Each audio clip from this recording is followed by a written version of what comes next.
A paz do Senhor, queridos irmãos. Mais uma vez estamos reunidos aqui para nossa última aula do curso Panorama Bíblico do Novo Testamento.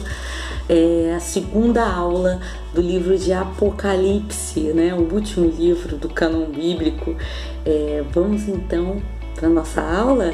Que o Senhor fale ao seu coração. E você que não é inscrito ainda no canal, deixa eu lembrar aqui. Se inscreva aqui, ó, Igreja Cristã Nova Vida Macaé. Ativa o sininho para você receber sempre aí as notificações quando tiver alguma coisa nova no nosso canal, hein? E se inscreva e assista as nossas aulas, nossos cultos, nossos cursos. Aí, se você não assistiu a primeira aula de Apocalipse, ó, entra no playlist aí, aciona aí e assiste a primeira aula. Vamos para a nossa segunda aula?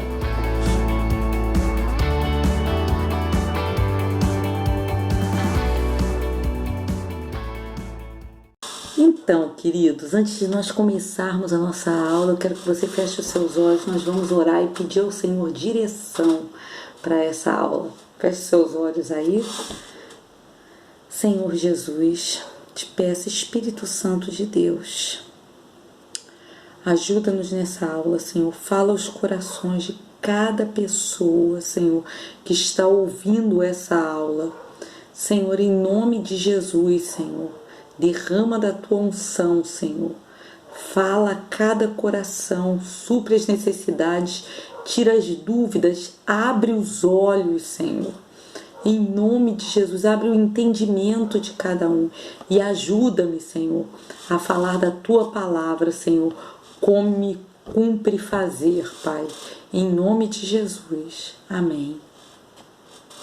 Então, irmãos, na primeira aula nós falamos sobre o autor de Apocalipse, falamos também sobre a data, a ocasião em que o livro foi escrito, também falamos sobre características e temas do livro de Apocalipse e terminamos a aula falando sobre a visão centralizada em Deus que esse livro nos proporciona. Ele deixa claro a visão que é centralizada no Senhor no livro. E eu gostaria que você lembrasse, e você que não assistiu a aula, assistisse a primeira aula, para você poder continuar nessa segunda aula aqui. Não é um livro, também terminamos dizendo isso, que não é um livro para que você faça cálculos mirabolantes para saber qual é a data exata ou aproximada da volta de Cristo, né? Ele não foi escrito para isso, ok? E aí, hoje nós vamos falar sobre a forma literária desse livro e sobre outros aspectos do livro, ok? O título do livro Apocalipse significa revelação ou desvelamento, então é o oposto daquilo que as pessoas falam sobre o livro, né? Da cultura popular aí, vamos dizer assim, sobre esse livro, a fama do livro, que fala sobre um livro misterioso. Não, o livro Apocalipse é um livro de revelação, é o oposto, né? É o Senhor revelando para o seu povo como será o fim, para que traga esperança a esse povo, ao seu povo, à igreja, sobre o final de todas as coisas.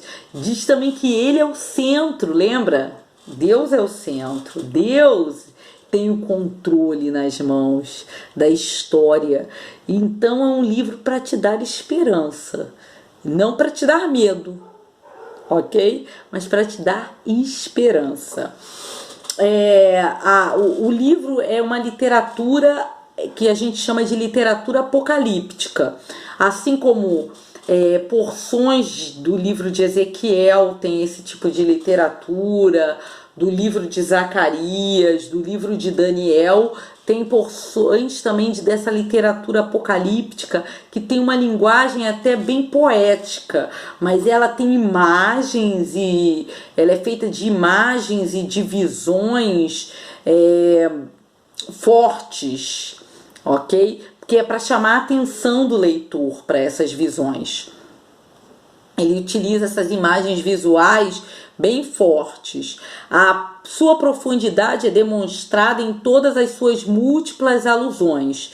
Então, ainda assim, como revelação ou desvelamento, ele se destina a nutrir. Então, ele tem a destinação de todos os que são servos de Cristo. É para isso que foi escrito o livro, para te nutrir. Para te nutrir. Você que é servo do Senhor. Isso está no prólogo do livro. Então, o livro ele tem um prólogo que é capítulo 1, do versículo 1 ao versículo 3 é o prólogo do livro. Nós vamos ler, diz assim: revelação de Jesus Cristo que Deus lhe deu para mostrar aos seus servos o que em breve há de acontecer. Ele enviou o seu anjo para torná-la conhecida ao seu servo João, que dá testemunho de tudo o que viu, isto é, a palavra de Deus e o testemunho de Jesus Cristo. Feliz aquele que lê as palavras desta profecia, felizes aqueles que ouvem e guardam o que nela está escrito, porque o tempo está próximo. Esse é o prólogo. Há também uma saudação nesse livro. Aí a saudação está no capítulo 1, do versículo 4 e 5 do capítulo 1. Diz assim: João, às 7 igrejas da província da Ásia, a vocês graça e paz da parte daquele que é, que era e que há de vir, dos 7 espíritos que estão diante do seu trono e de Jesus Cristo, que é a testemunha fiel, o primogênito dentre os mortos e o soberano dos reis da terra. Ele nos ama e nos libertou dos nossos pecados por meio do seu sangue. E nos constituiu reino e sacerdotes para servir a seu Deus e Pai. Maravilhosa essa saudação, uma saudação gloriosa. A saudação do apóstolo João aqui no livro de Apocalipse. Então, prólogo, saudação, e aí? A estrutura do livro tem prólogo, saudação, tem também o corpo do livro, né? E uma despedida. Então ele é composto, vamos lá, com a estrutura: prólogo, saudação, o corpo do livro e uma despedida que eu quero que você leia. Tá lá em Apocalipse, capítulo 22, versículo 21. Diz assim: a graça do Senhor Jesus seja com todos. Amém. É maravilhoso porque você pode até comparar as cartas de Paulo, que tinham essa mesma estrutura, né? As cartas, né? Tinha o seu prólogo, a saudação, o corpo da carta e uma despedida. Apocalipse também foi escrito dessa mesma maneira, com essa mesma estrutura. A porção principal do livro vai do capítulo 4, 1 até o capítulo 22, 5. O capítulo 2 e o capítulo 3 eu falo sobre eles na primeira aula. Então, se você não assistiu a primeira aula, é mais um estímulo para que você assista, né, a primeira aula. Eu falo sobre eles nessa primeira aula. O corpo, então, a porção principal do livro está do capítulo 4, 1 ao versículo 22, 5, consiste em 7 ciclos de julgamento, cada um contendo como desfecho uma descrição da segunda vinda de Cristo. Então aí você vai me falar 7 ciclos de julgamento e 7 vindas. Então Jesus virá 7 vezes, julgará 7 vezes a humanidade. Não é. São 7 ciclos de julgamento. O número 7 é um número bastante expressivo e é um número que você vai encontrar bastante aqui nesse livro. O número 7 significa plenitude, significa também completude, perfeição. Não era necessário explicar isso para os irmãos daquela época, para a igreja da época. Isso era uma coisa que era entendida por todos, mas para vocês, agora talvez alguns de vocês não saibam disso, então eu estou explicando agora. Então 7 ciclos significa um julgamento perfeito, completo, né, da humanidade. São 7 ciclos de julgamento e 7 com desfecho. O desfecho é a vinda de Cristo nesses 7 ciclos. Na verdade, é a mesma história contada 7 vezes. por quê, né? A mesma história o Senhor conta 7 vezes, porque em cada ciclo ele vai se concentrar, ele vai apresentar, na verdade, uma descrição da batalha espiritual, focando em alguma coisa. Então, são 7 ciclos de julgamento e 7 voltas de Cristo. Essa é a história contada 7 vezes, vista por ângulos diferentes, ok? Vamos dizer assim, é um ponto de vista diferente em cada ciclo. O Senhor vai falar de cada vez que ele conta a história, ele fala de um ponto de vista diferente da mesma história nos 7 ciclos. Por isso que termina, porque o final é a volta de Cristo, né? É o mesmo fim, ok? Porque é a mesma história. Então, a 8ª porção do livro, que é a última, né? Apresenta a visão suprema da Nova Jerusalém, que é a última porção do livro.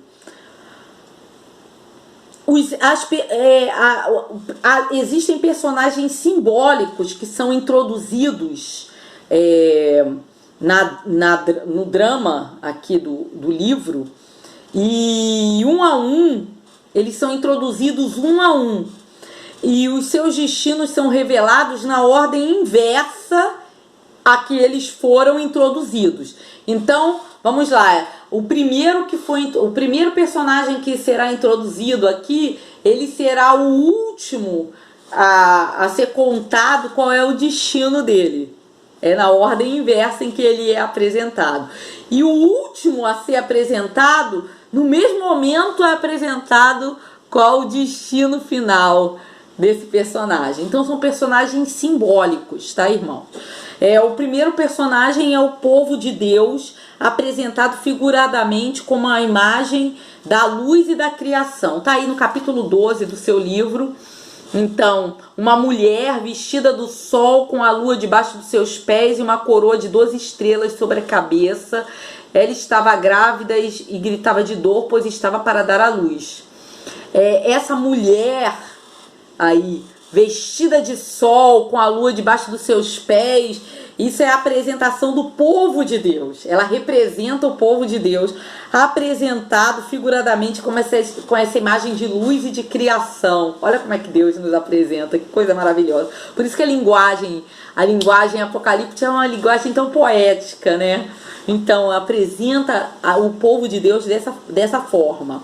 O dragão é Satanás, ele é apresentado também no capítulo 2, é um outro personagem simbólico, ele é apresentado no capítulo 12 também, no versículo 3 a 6, o dragão, Satanás. A besta e o falso profeta é apresentado no capítulo 13 do livro.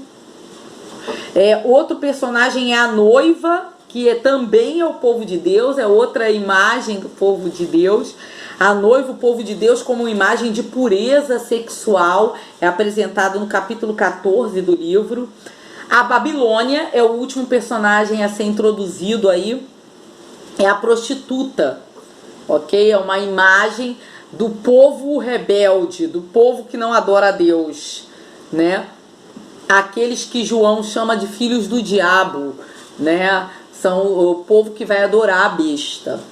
A Babilônia, aí na ordem inversa, na verdade é apresentada o destino desses personagens, né? A Babilônia, a prostituta, ela é destruída no capítulo 17, a noiva é abençoada com o casamento no capítulo 19, a besta e o falso profeta são destruídos também no capítulo 19, o dragão é destruído no capítulo 20, que é Satanás, e o povo de Deus, como figura de luz e criação, é apresentado novamente na Nova Jerusalém, no capítulo 21.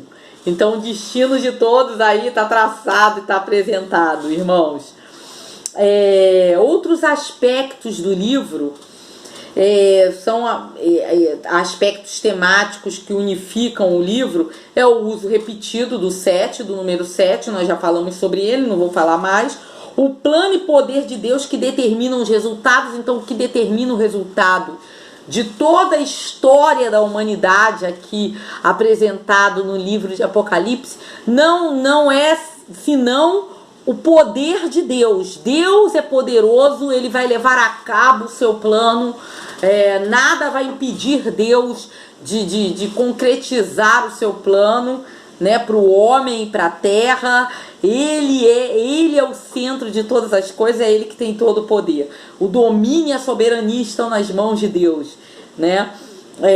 As tribulações atuais da igreja contrastam com um destino, um descanso final do povo de Deus. Há também a adoração de Deus no livro. Todo o livro fala sobre a adoração de Deus, tem vários momentos de adoração a Deus, e essa adoração vem dos anjos e dos santos, então dos seres celestiais, anjos, e de nós, santos, povo de Deus. Então você lerá no livro vários momentos de adoração do povo de Deus. Leia o livro de Apocalipse, é maravilhoso, ok? Já começa com uma promessa, para você que está ouvindo aí sobre o livro, estudando o livro. Se você ler, ele já começa com felizes, ele já começa com essa promessa. Felizes aqueles que leem, que ouvem e que guardam as palavras desse livro. Leia o livro. Então, as tribulações atuais da igreja, já falei, contrastam com o destino final. Quero te dizer que a igreja, ela estava sendo perseguida. João estava preso na ilha de Patmos. A igreja estava sendo perseguida. A igreja nunca deixou de ser perseguida, irmãos. Deixa eu abrir um parênteses aí que é importante. A igreja era perseguida no primeiro século. Ela sempre foi perseguida e continua até hoje. Nossos irmãos que vivem em países totalitários, existem irmãos nossos que estão em campos de trabalhos forçados, outros que foram martirizados, outros que vivem escondidos, outros que estão fugindo, porque existem países onde o evangelho não pode ser pregado.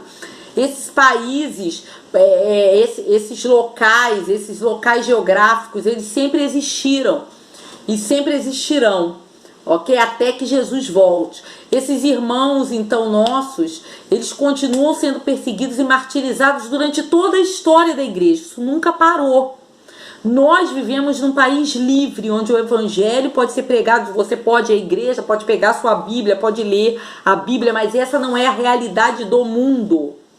Então é preciso que você traga isso à memória e entenda o quanto esse livro de Apocalipse, quando esses irmãos leem e lembram dessas palavras, o quanto isso dá esperança. Isso tudo um dia irá acabar e Jesus está voltando. Ele levará a sua igreja, a sua noiva, e eu viverei eternamente com ele. Glória a Deus! E isso traz esperança para você também. Toda dor um dia vai acabar. Glória a Jesus. A igreja, então, ela deve manter o seu testemunho e a sua pureza. Tudo se move em direção à vitória de Cristo na sua vinda. Tudo se move em direção à vitória de Cristo na sua vinda. Um dos aspectos mais proeminentes do livro é a apresentação das farsas satânicas que se opõem a Deus numa guerra espiritual de proporções cósmicas. Então, existe uma farsa satânica de oposição a Deus. E isso acontece e o livro revela essa batalha espiritual enorme de proporções cósmicas que acontecem por conta disso.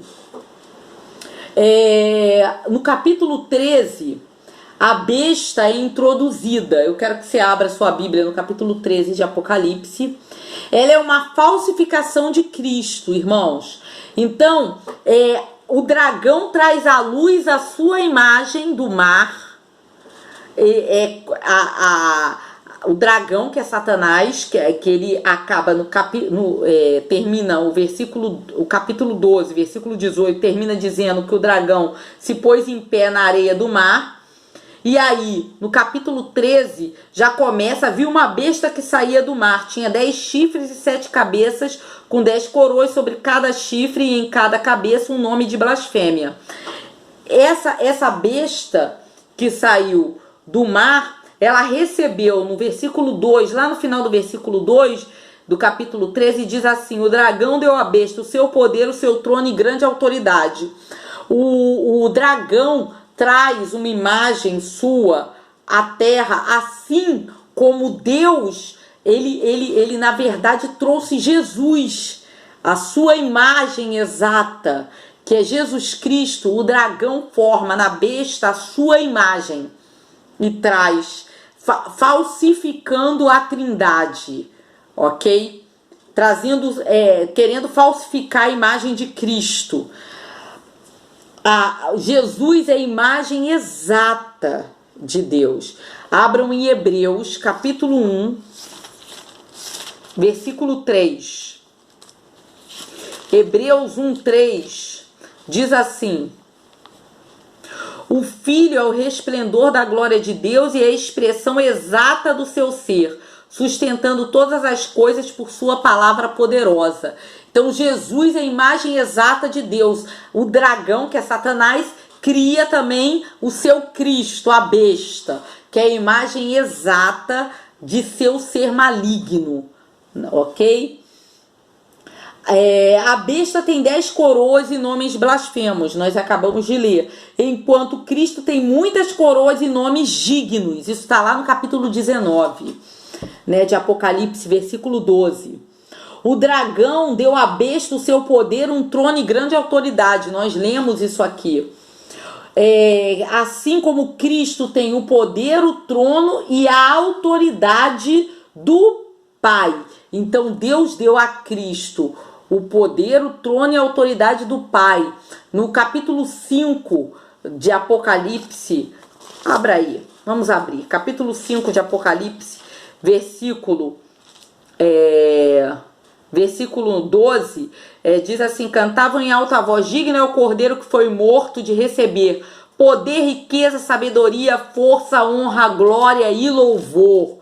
O Deus deu ao Filho, ao cordeiro que foi morto, o poder, ok? Deu o poder, a autoridade e o trono. A besta tem uma ferida aparentemente fatal, da qual se recuperou. Capítulo 13, versículo 3. Uma das cabeças da besta parecia ter sofrido um ferimento mortal, mas o ferimento mortal foi curado. Todo mundo ficou maravilhado e seguiu a besta. Então isso uma tentativa de imitar a ressurreição de Cristo. A ressurreição de Cristo e a recuperação da besta é um dos fatores principais que atraem seus seguidores. Nós acabamos de ler aqui. Assim como a ressurreição de Cristo é um dos pontos principais da proclamação evangelística. A adoração é dirigida tanto ao dragão como à besta. 13:4. Aí, ó. Adoraram ao dragão que tinha dado autoridade à besta e também adoraram a besta. Então a adoração do mundo é dirigida tanto ao dragão quanto à besta. Assim como também... Aqui. Assim como os cristãos adoram tanto o Pai como o Filho. A besta atrai a adoração do mundo inteiro. 13:7. Tá aí.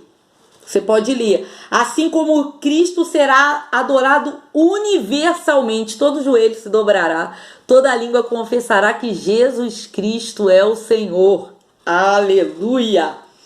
A besta fala blasfêmias, nós já lemos isso. Enquanto Cristo proclama seu louvor a Deus, abra aí em Hebreus 2:12. Proclamarei o teu nome a meus irmãos na assembleia, te louvarei. Jesus proclama o seu louvor a Deus. Olha aí. A canção de adoração à besta em 13:4 falsifica a canção a Deus de Êxodo 15:11. Vamos ler a canção de adoração à besta? Diz aí, ó. Capítulo 13:4. Quem é como a besta? Quem pode guerrear contra ela? Agora quero que você abra em Êxodo, capítulo 15. Êxodo 15, versículo 11.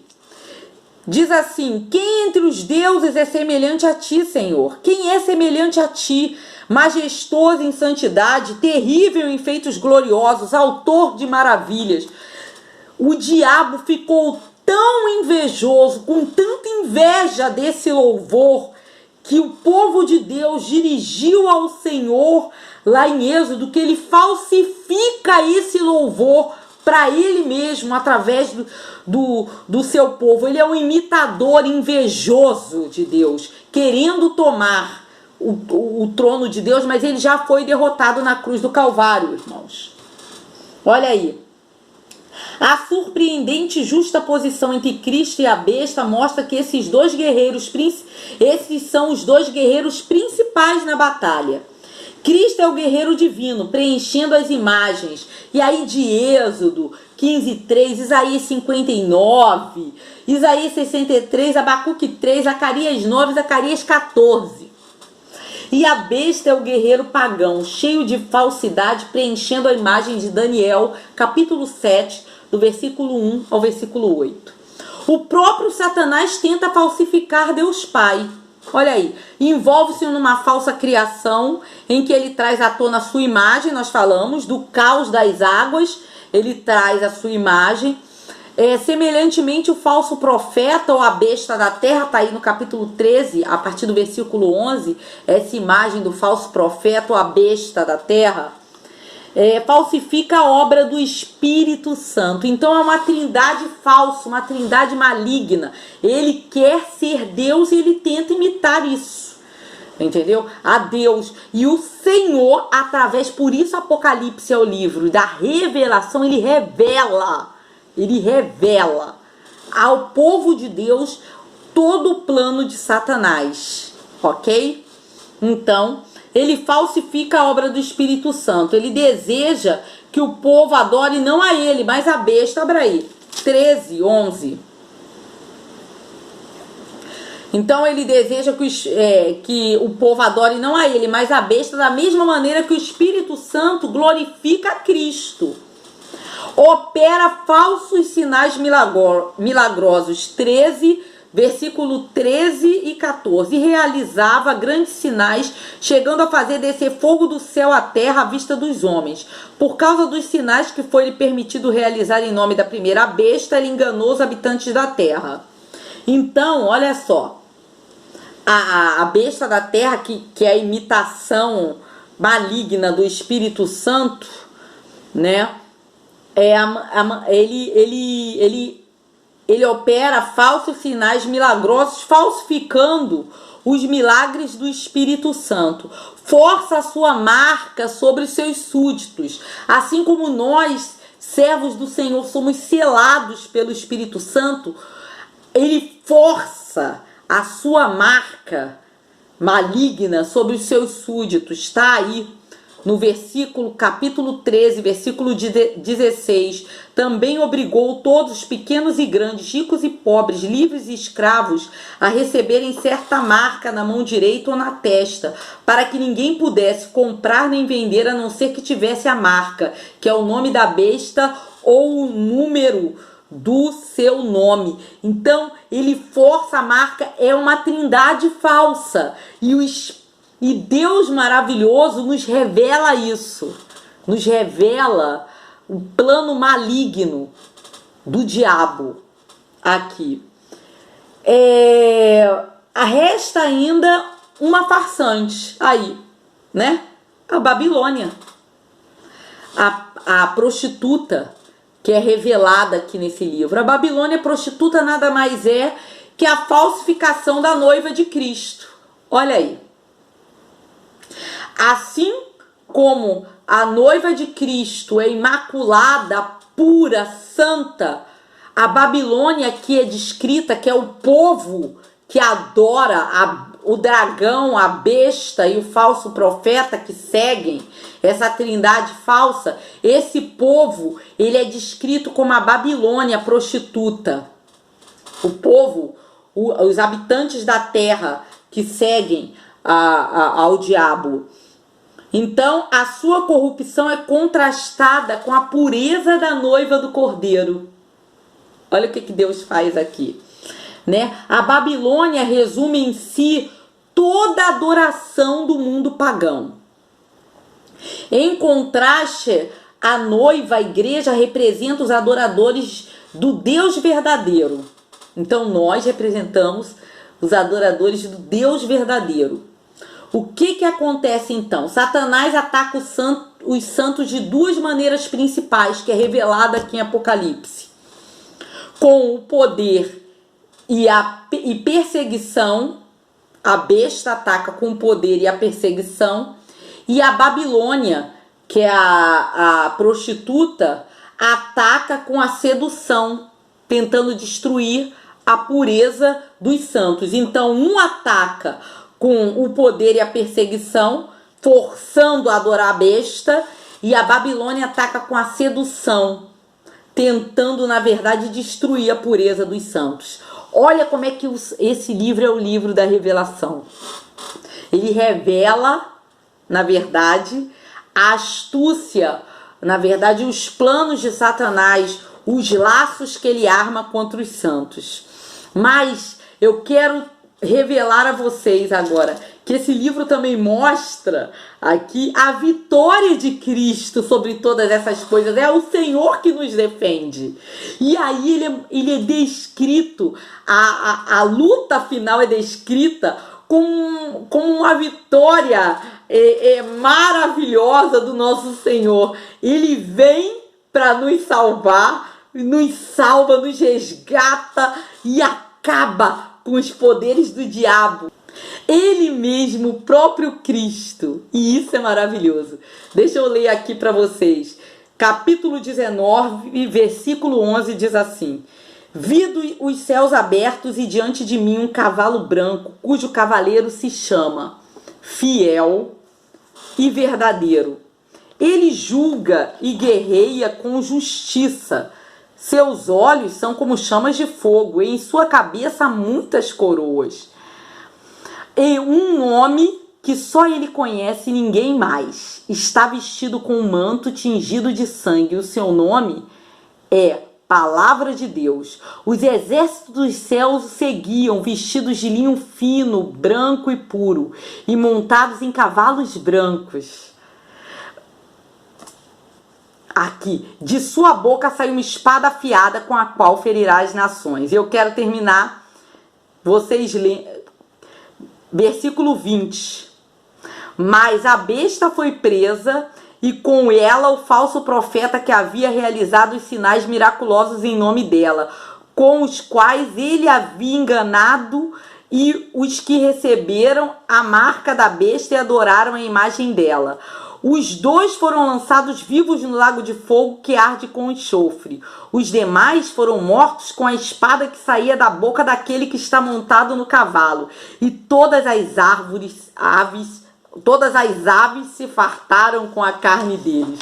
A vitória é certa. A vitória do Senhor se dá. Sai de sua boca a espada, destrói o exército que se levanta contra ele. Ele amarra Satanás, ele amarra a besta e o falso profeta, lança vivo no lago de fogo. Não há guerra, porque o Senhor tem todo o poder. Ele chega e destrói todos os seus inimigos. Poderoso é o nosso Deus, diga glória a Deus. E eu quero encerrar essa aula, capítulo 22, versículos de 16 a 20, para você que não conhece Jesus. Eu quero te dizer quem ele é, e ele te chama, ele diz: vem, vem, aceita Jesus como Senhor e Salvador, porque certamente ele virá. Eu quero te dizer, recebe, se arrepende dos seus pecados, confessa Jesus como Senhor e Salvador, porque ele vem Ele vem buscar a sua igreja e ele julgará a todos, todos nós seremos julgados. Diz assim, capítulo 22, versículo 16, eu encerro essa aula dizendo assim: Eu, Jesus, enviei o meu anjo para dar a vocês este testemunho concernente às igrejas. Eu sou a raiz e o descendente de Davi, e a resplandecente estrela da manhã. O Espírito e a noiva dizem: vem. E todo aquele que ouvir, diga: vem. Quem tiver sede, venha e beba de graça. E quem quiser, vem. E quem quiser, beba de graça da água da vida. Declara a todos os que ouvem as palavras da profecia deste livro. Se alguém lhe acrescentar algo, Deus lhe acrescentará as pragas descritas neste livro.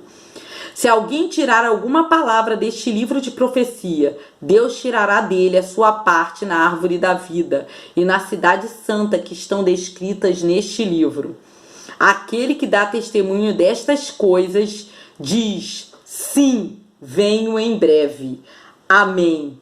Vem, Senhor Jesus.